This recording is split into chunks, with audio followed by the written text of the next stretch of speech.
توتة، بنحبك يا توتة، يا أغلى توتة في الدنيا توتة، يا ساكنة في عينينا، شاوري نجيلك قبل الثانية. توتة احكي لنا حكاية جميلة، من حواديتك راح نتعلم، بنحب سكوتنا ولا ليلة نسمع ولا حدش يتكلم، تحكي عن الأبطال والعيلة، وما بتحكي القلب يسلم. توتة بنحبك يا توتة.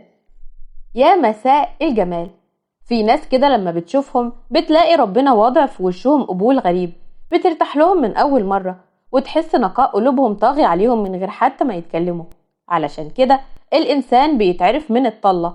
في ناس طلتهم مريحة وطيبتهم مرسومة على ملامحهم، والبشاشة اللي في وشهم قادرة تخليك حابب تتعامل معاهم.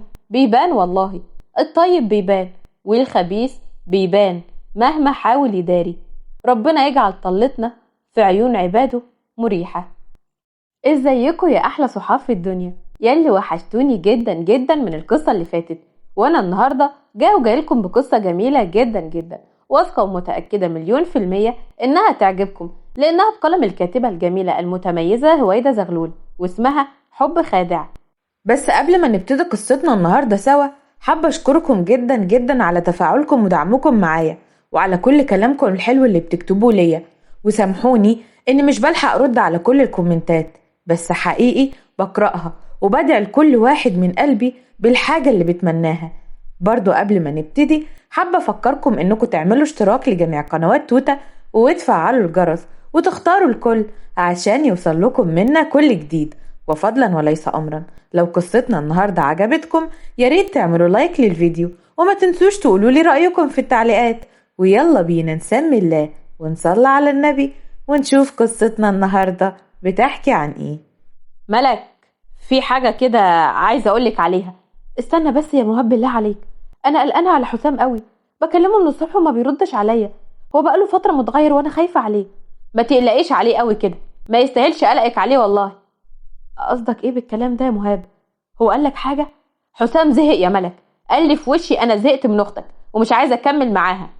ليه طيب؟ هو قالك إن أنا زعلته في حاجة؟ طب تعالى نروح عنده، أنا هعتذر له وأصالحه، هو عارف إن أنا ما أقدرش أعيش من غيره. بس بقى بس، هو بيحب واحدة غيرك، فوقي بقى يا ملك، هو ما بيحبكيش، ما يستاهلكيش. إيه؟ يعني إيه بيحب واحدة غيري؟ رد عليا، هو قال لي إن هو بيحبني أنا.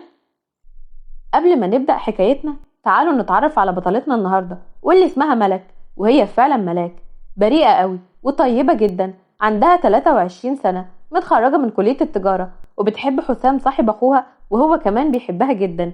وفي يوم خطوبتهم كانت ملك حلوة قوي ومبسوطة قوي، وكمان حسام اللي كان قاعد جنبها وميل عليها. أنا مبسوط قوي إنك بقيتي ليا، يا أحلى بنت شفتها في حياتي. لا بقولك إيه، لم نفسك وبطل تقول كلام حلو، وخصوصا دلوقتي. اشمعنى يعني دلوقتي؟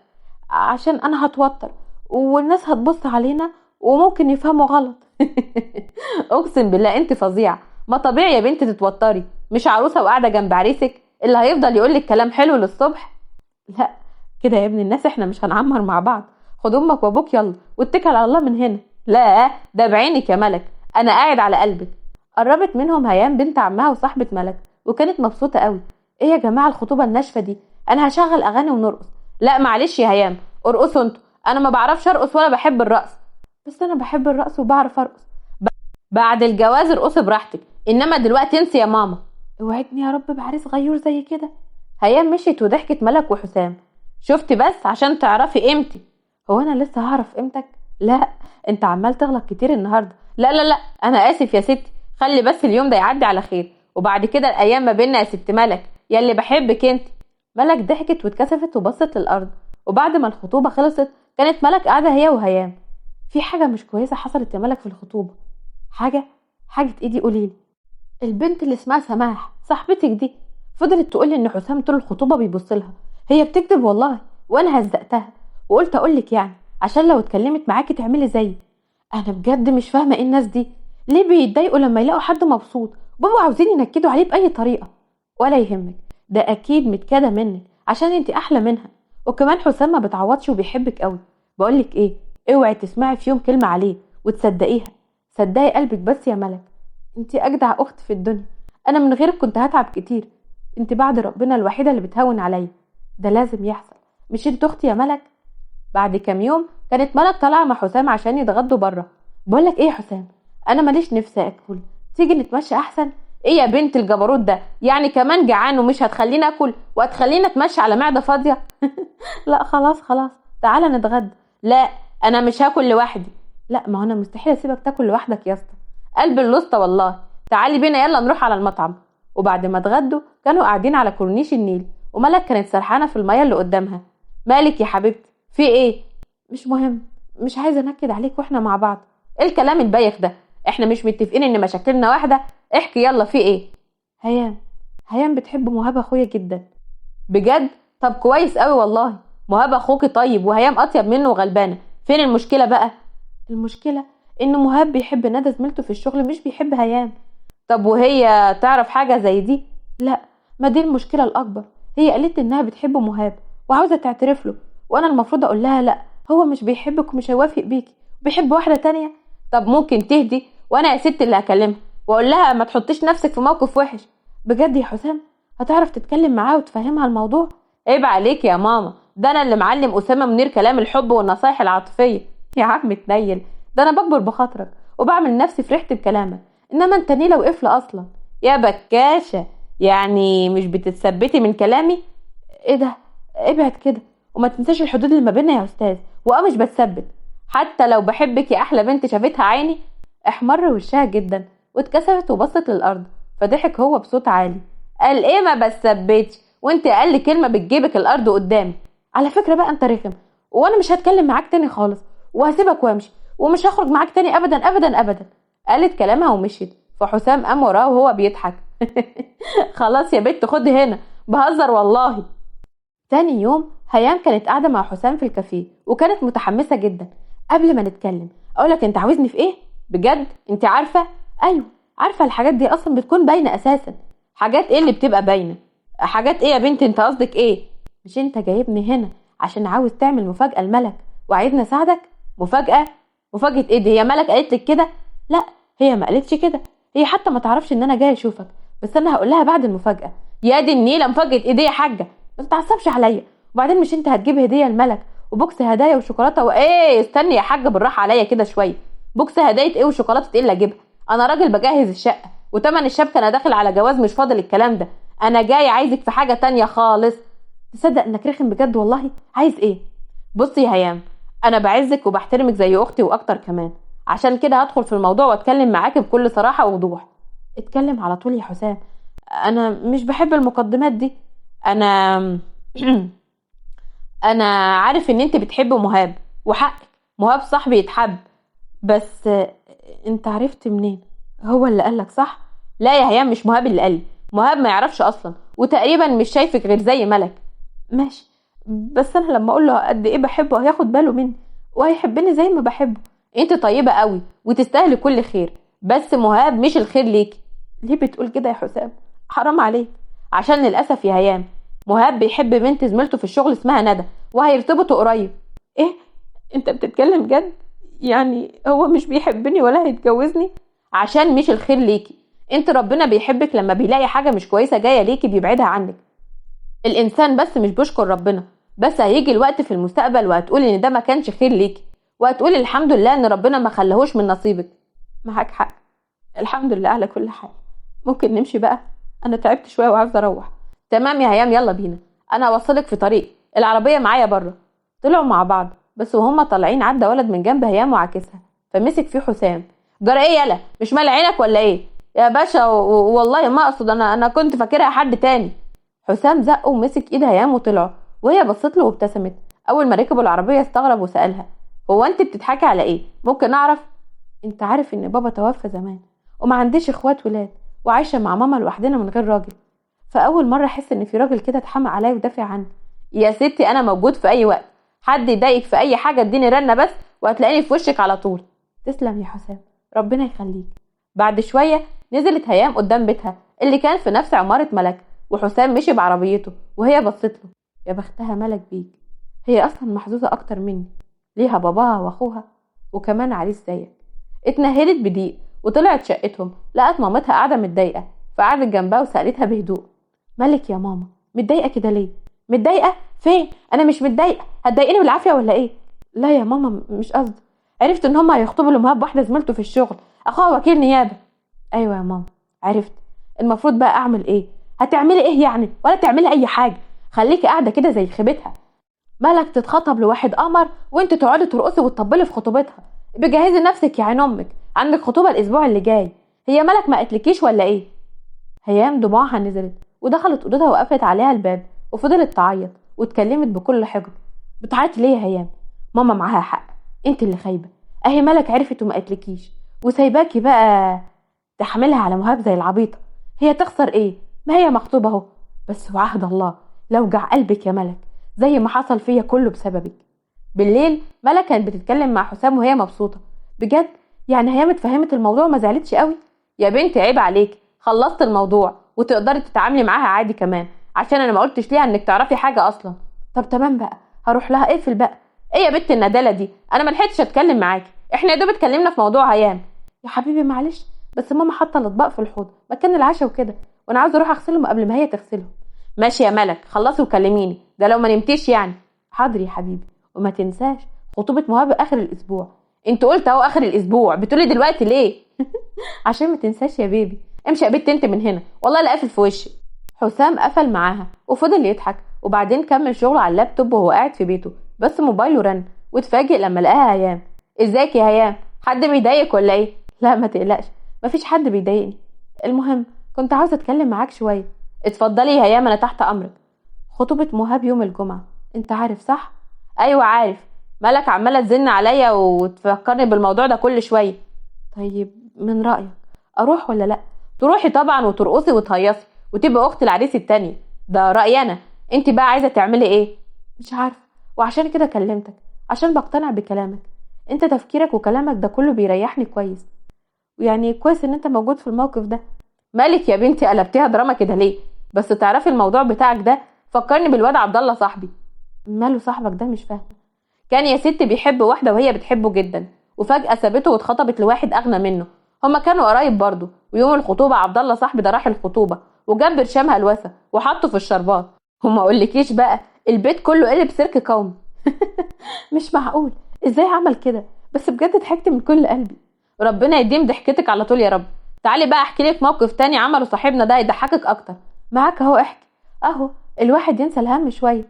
فضلوا يتكلموا كتير، وهيام كانت بتضحك وشويه يحكوا عن بعض لحد ما الفجر اذن. يا خبر ابيض، انا خليتك سهرت للفجر وانت عندك شغل الصبح. عادي ولا يهمك، انا متعود، بالعكس اتبسطت جدا بالمكالمه دي. حسام ممكن اطلب منك طلب وما تقولش لا؟ طبعا لو اقدر اعمله مش هقول لا، انا تحت امرك يا هيمو. ممكن ما تقولش الملك على المكالمه دي، لانها ممكن تفهم حاجه غلط. من غير ما تقولي يا هيام، فاهم قصدك، مش هقول لها، انا مش ناقص مشاكل معاها اصلا. طيب انت محتاج حاجه؟ انا هروح انام. لا شكرا يا هيام، بس هنتكلم بكره اكمل لك بقى باقي الحوارات دي. تمام يا حسام، اتفقنا. تصبحي على خير، وانت من اهل الخير. عدى اسبوع وكانت هيام كل يوم هي وحسام يتكلموا، وجه اليوم اللي فيه خطوبة مهاب وندى، وكانوا كلهم في بيت ندى، وحسام قاعد جنب ملك. حلوة قوي العروسة، بس مش احلى منك طبعا. والله لسه فاكر ان ليك بني ادم اسمها خطيبتك؟ في ايه يا ملك؟ ايه الطريقة اللي بتكلميني بيها دي؟ بقالك كام يوم ما كلمتنيش ليه يا حسام؟ ها؟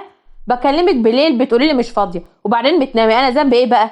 لا احنا كده من الاول عادي، وكنت بتنام بدري عشان تصحى مخصوص تكلمني، انما دلوقتي لا، مفيش كده، وبتزعل لما اقولك ان انت اتغيرت. تاني الكلمه اللي بتعصبني دي. ماشي يا ملك براحتك، ازعلي براحتك بقى، انا ماشي. خلاص خلاص انا اسف، ما تزعلش يا حسام. انا بس ايوه، انت بقى بطلي انانيه، فكري فيا وفي ان انا خطيبك وليا حق عندك زي اهلك. حاضر حاضر، بس ممكن ما تزعلش. خلاص يا حبيبتي حصل خير. المهم كلمت هيام وتصالحته. تصدق هي اللي جت وكلمتني عادي كأن مفيش حاجه حصلت اصلا، وجهزت معانا الهدايا اللي جايبينها لندى، وجت معانا هي ومبسوطه. حسام بص لهيام اللي واقفه بتضحك مع قرايبها، واتكلم بابتسامه واسعه: عشان هي طيبه، وعلى فكره اخوك خسرها، دي اصلا ما تتكررش. معاك حق، بس ندى كويسه وطيبه برضه. على مسافه قريبه منهم قعد حازم اخو ندى جنب مامته. ماما، هو انت مش عايزه تفرحي بيا؟ انا بقى لقيت العروسه بجد. فين دي؟ شاور لي عليها بس. اللي واقفه هناك دي ام فستان ازرق. دي ملك اخت مهاب خطيب اختك. طب كويس جدا اهو، روحي بقى فتحي مامتها في الموضوع وهيبقى زيتنا في دقيقنا. مخطوبه يا بومه؟ يعني لما ربنا يهديك وتقول عاوزه اتجوز تبص لي على واحده مخطوبه وفرحه فاضل عليه اقل من شهر؟ بجد مخطوبه؟ خلاص حصل خير، ان شاء الله تتفسخ واتجوزها. حرام عليك يا ولد، عيب كده. بعد شهر كانت هيام وحسام علاقتهم اتطورت قوي، وفي يوم كانت هيام بتكلمه. هي كلمه يا حسام، عايزني يبقى تسيب ملك وتيجي تخطبني، غير كده انا مش عاوز اسمع صوتك. هيام انا اتعودت عليكي وحبيتك بجد اكتر منها كمان. تمام، يبقى اعمل بقى اللي قلتلك عليه. قفلت في وشه وهو قعد متضايق، وبعدين كلم مهاب وراح قابله على القهوه. مهاب انت عارف ان انت اقرب صديق ليا، ومهما حصل احنا هنفضل اخوات. في ايه يا ابني؟ اتكلم على طول، ما تقلقنيش. بص يا مهاب كده بصراحه، من غير لف ولا دوران او زعل، انا مش عاوز اختك. انا زهقت من العلاقه دي، انا مش قادر اكمل فيها. طب اهدى كده بس وقول لي انتوا متخانقين ولا ايه؟ لا مش متخانقين، انا زهقت ومش عاوز اكمل يا اخي. وبصراحه بقى في واحده تانية في حياتي. قول كده ما من الاول بقى. طيب براحتك يا حسام، انا اختي اغلى من انها تبقى مع واحد زيك مش عارف قيمتها. مفيش داعي للكلام ده يا مهاب، اللي حصل ده غصب عني، حبيت غيرها. انت خنتها لما قربت من واحده تانية وهي معاك ومخطوبه لك. بس انا مش هسمع منك ولا كلمه كمان، وشبكتك هجيبها لك. سلام يا صاحبي، او يا اللي كنت صاحبي. مهاب قال كلامه وسابه ومشي، ولما رجع البيت لقى ملك قاعده ماسكه موبايلها وعماله تقلب فيه، وباين عليها ان هي متضايقه جدا، فراح قعد جنبها. ملك في حاجه كده عايزه اقولك عليها.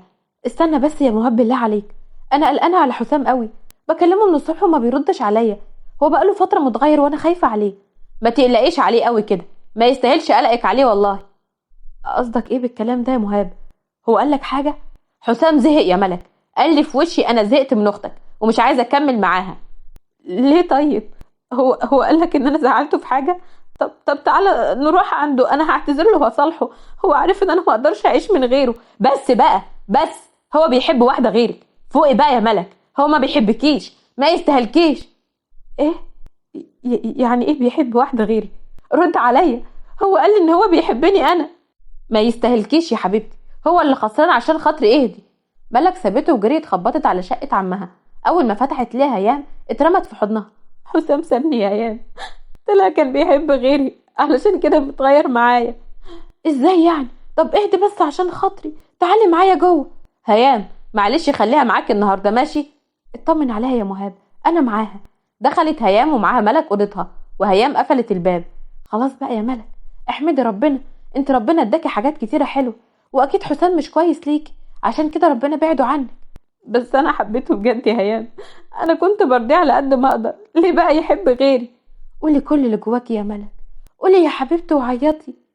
بعد كام يوم في بيت ملك كانت قاعده مع باباها ومامتها ومهاب اخوها، وفجاه سمعوا صوت زغاريط. ايه ده؟ هي الزغاريط دي جايه منين؟ دي من عند بيت عمي، الصوت قريب قوي. قاموا كلهم عشان يشوفوا في ايه، واتصدموا لما دخلوا بيت عمهم ولقوا حسام قرأ فتحته على هيام، فقرب منه مهاب بكل عصبيه. يا واطي بقى، انت يطلع منك كل ده؟ وانت مالك انت؟ انا حر اتجوز اللي انا عايزها، هو بالعافيه يا عمي. جرى ايه يا واد انت؟ ما تلم نفسك، جاي عايز تخرب خطوبه بنتي عشان تبقى مفسوخه وتقعد جنب اختك؟ انتوا الاتنين ازاي بس؟ ده انا ما كنتش بثق في حد قدكم، ده لما سابني هيام جيت وبجيت في حضنك. معلش بقى يا ملك، ده نصيب يا حبيبتي، ولسه نصيبك ما جاش. اخرسي خالص، انا مش طايقه اسمع منك حاجه، انت شطانه، ايه التمثيل والكذب ده؟ وانت يا حسام، انا فعلا كسبانه كتير قوي ان انا ما كملتش معاك. قالت كلامها ورجعت على بيتهم ودخلت اوضتها وفضلت تعيط وهي منهاره من كل اللي حصل لها. وفي بيت ندى خطيبه مهاب نزل حازم من اوضته وقعد يفطر معاهم. لا اله الا الله يا ربي، ده حتى البت غلبانه وطيبه قوي، ما تستاهلش اللي حصل فيها ده كله. والله يا ماما مهاب لما قال لي انا ما بقتش عارفه اقول له ايه بجد، الموقف صعب قوي. بنت مين دي اللي بتتكلموا عنها؟ ومالها اصلا؟ ملك اخت مهاب، خطيبها فسخ خطوبتهم من غير سبب، واتاريه ماشي مع بنت عمها وصاحبتها الوحيده في السر، وخطبها امبارح. طب والله انا فيا شيء لله، روحي بقى يا ماما اخطبها لي. بجد يا حازم، والله ملك طيبه جدا واموره قوي، ده شعرها طويل وقمر في هدوم البنت. بس يا بنت عيب كده اللي انت بتقوليه ده. ايوه يا بنت عيب كده تقولي بصوت عالي، ابعتيلي على الواتس. انت يا ولد بتتكلم جد؟ عايز تخطبها؟ اكيد طبعا يا ماما، هو فيه هزار في الكلام ده؟ طب نستنى شهر على الاقل ونتكلم عليها، عشان دلوقتي البت طالعه من موضوع صعب. اخرك شهر يا ماما وتخطبها لي، عشان ايه بقى؟ البت حلو وهتلاقي الرجال عليها كتير. والله احلى حاجه في النيابه اللي انت دخلتها دي انها خلتك تتكلم زي السرسجيه. لم نفسك يا بنت انت، ويلا سلام بقى عشان انا اتاخرت. تاني يوم كان حازم لسه مخلص شغله ومروح، بس قبل ما يركب عربيته موبايله رن وكانت ندى اخته. عايزه ايه؟ اديني جاي البيت اهو. لا، ما انا طالعه مع مهاب وكلمتك اقول لك واخد اذنك يا بيبي. جرى يا بنت انت هو كل يوم صرمحه؟ لا مفيش خروج. ليه كده يا حازم؟ طب تعالى انت معانا. لا يعني لا، وبعدين انا تعبان ومروح انام. حتى لو قلتلك ان ملك طالعه معانا واحنا طالعين النهارده اصلا عشان نفرفشها شويه، انت ما بعتليش اللوكيشن ليه لحد دلوقتي؟ هبعته، ما تتاخرش بقى. بعد شويه دخل حازم المطعم، واول ما شاف ملك قاعده مع مهاب وندى عدل هدومه وراح قاعد معاهم. اتاخرت عليكم؟ اتاخرت ايه؟ هو انت كنت جاي بطياره؟ ايه السرعه دي يا ابني؟ ها؟ لا يعني انا اصلا كنت قريب من هنا فجيت بسرعه. وانت عامل ايه يا مهاب؟ الحمد لله يا ابو نسب كويس. ازيك يا ملك؟ احنا ما تقابلناش قبل كده صح؟ دي اول مره. انا كويسه الحمد لله، دي فعلا اول مره نتقابل. فرصه سعيده. انا اسعد جدا جدا والله. اتقل يا ابني مش كده، اصبري بس، ده انا هعمل حته تقل دلوقتي مش هتتوقعيها. اعمل وربنا يستر. بص يا مهاب، من غير لا لف ولا دوران، انا بحب الجد جدا، انا عايز اخطب اختك ملك. ندى لطمت على وشها وبص مهاب وملك لبعضهم بصدمه، وقبل ما حد منهم يرد، انا عارف الظروف اللي هي بتمر بيها، وعلشان كده انا هستنى الوقت اللي هي تحدده عشان نقعد ونتكلم ونتعرف على بعض.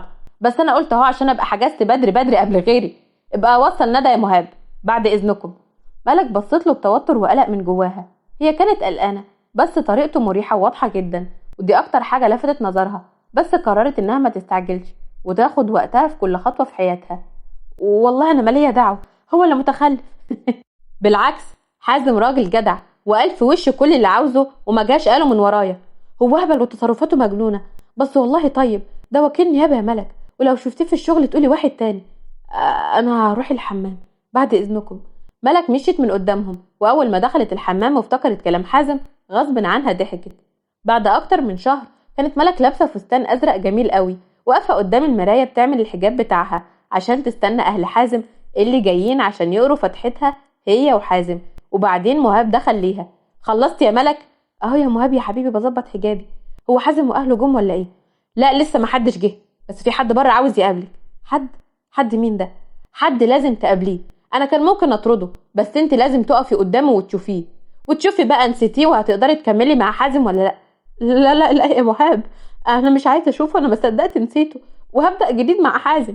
تمام، اثبتي له بقى ده عشان نرتاح منه للابد. خرجت ملك مع مهاب ولقت حسام قاعد، واول ما شافها ابتسم. وحشتني قوي يا ملك. حسام لم نفسك، دي ما بقتش خطيبتك. انا جاي وعاوز نرجع يا ملك، انا غلطان وحيوان وواطي، بس لما بعدت عنك اتاكدت ان انت ما تتعوضيش، انا ما اقدرش اعيش من غيرك. بس انا قدرت ونسيت، انت اخترت الاول غيري وخدعتني وبعت حبي، انا دلوقتي نسيتك واشتريت نفسي. مهاب بصلها بفرحه كبيره. كان اختيار غلط هيام، كان كل همها تاخدني منك بس عشان بتغل منك. دي واحده مريضه حتى انها بتتعالج عند دكتور نفسي، انا سبتها وعاوزه ارجع لك. انت انا بصي هعمل لك كل اللي انت عاوزاه والله، بس وافقي. ابقى احجز مع هيام عند الدكتور النفساني عشان تقدر تنساني، ويا ريت حضرتك بقى تتفضل بره دلوقتي عشان حازم وكيل النيابه اخو خطيبه مهاب جاي هو واهله دلوقتي عشان يقرأ فتحتي. لا لا انت مش هتعملي كده، انا بحبك. امشي يا حسام، انا نسيتك خلاص، رميتك ورا ظهري، ولو بتحبني بجد امشي من غير مشاكل وسيبنا اتهنى باكتر شخص صح اخترته وهو حازم. على الاقل تبقى في حاجه حلوه لما افتكر ان انت عملتها. ماشي يا ملك، همشي عشان انا بحبك بجد وغلطت، بس الغلط كان كبير قوي مش هيتصلح. مع السلامه.